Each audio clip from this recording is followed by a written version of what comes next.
Hello শিক্ষার্থী বন্ধুরা, কেমন আছো? আশা করি ভালো আছো। তো শিক্ষার্থী বন্ধুরা, তোমাদের এইচএসসি পরীক্ষা অর্থাৎ এইচএসসি 24 ব্যাচরা যারা রয়েছে তাদের পরীক্ষা স্থগিত হবে। তো শিক্ষার্থী বন্ধুরা চলো বিস্তারিত জানি। তো শিক্ষার্থী বন্ধুরা, তার আগে বলি, তোমরা যারা আমার চ্যানেল নতুন অবশ্যই চ্যানেলটিকে সাবস্ক্রাইব করে পাশে থাকবে। তো শিক্ষার্থী বন্ধুরা, নিউজে বলা হলো যে তোমাদের এইচএসসি পরীক্ষা স্থগিত। তো শিক্ষার্থী বন্ধুরা, এই বিষয়টি নিয়ে আমরা দেখব আসলে স্থগিত কিনা, কিংবা কোন বোর্ডে স্থগিত থাকবে এবং কোন কোন এলাকায় স্থগিত থাকবে। তো শিক্ষার্থী বন্ধুরা চলো আজকের ভিডিওটা শুরু করা যাক। শিক্ষার্থী বন্ধুরা, এখানে দেশ দেশান্তর থেকে বলা হয়েছে যে বন্যা হলে সেই এলাকায় এইচএসসি পরীক্ষা স্থগিত হবে, জানিয়েছেন শিক্ষামন্ত্রী। দেশের বিভিন্ন এলাকার বন্যার আশঙ্কা থাকায় চলতি মাসের 30 তারিখ শুরু হতে যাওয়া এইচএসসি পরীক্ষা নিয়ে নতুন সিদ্ধান্ত নিয়েছে সরকার। দেশের যেসব অঞ্চলে বন্যা হবে সেখানে এই পরীক্ষা স্থগিত থাকবে বলে জানিয়েছেন শিক্ষামন্ত্রী মহিবুল হাসান চৌধুরী নওফেল।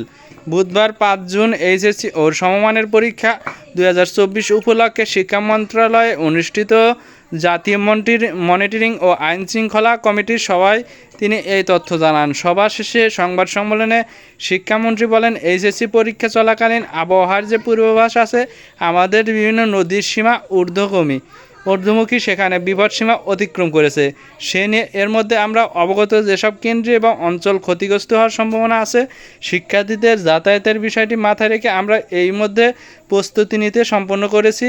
যে অঞ্চলে বন্যা ছড়াবে শুধু সেখানে পরীক্ষা নেওয়া হবে না, পরিস্থিতি স্বাভাবিক হলে সেই পরীক্ষা নেওয়া হবে।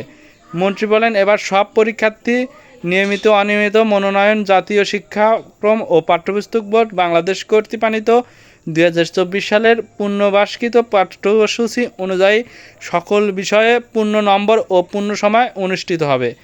এবছর মোট শিক্ষার্থীর সংখ্যা 14,50,790 জন। এর মধ্যে 7,50,281 এবং ছাত্রী হচ্ছে 7,509 জন। গত বছরের তুলনায় এবার পরীক্ষার্থী বেড়েছে 91,448 জন। এবছর পরীক্ষা কেন্দ্রের সংখ্যা 2,725টি। গত বছরের তুলনায় কেন্দ্রে বেড়েছে 67টি এবং শিক্ষা প্রতিষ্ঠানের সংখ্যা বেড়েছে 298টি। তো শিক্ষার্থীরা বিষয়টি আশা করি বুঝতে পেরেছো। আসলে তোমাদের সকলেরই পরীক্ষা স্থগিত থাকবে না, শুধু থাকবে যেসব এলাকায় বন্যা হবে অর্থাৎ বন্যা কবলিত এলাকায় তোমাদের পরীক্ষা স্থগিত হবে এবং তোমরা পরবর্তীতে এই পরীক্ষা দিতে হবে। তো শিক্ষার্থীরা, ভিডিওটি ভালো লাগলে অবশ্যই লাইক দেবে এবং পাশে থাকা বেল আইকনটিতে ক্লিক করে রাখবে।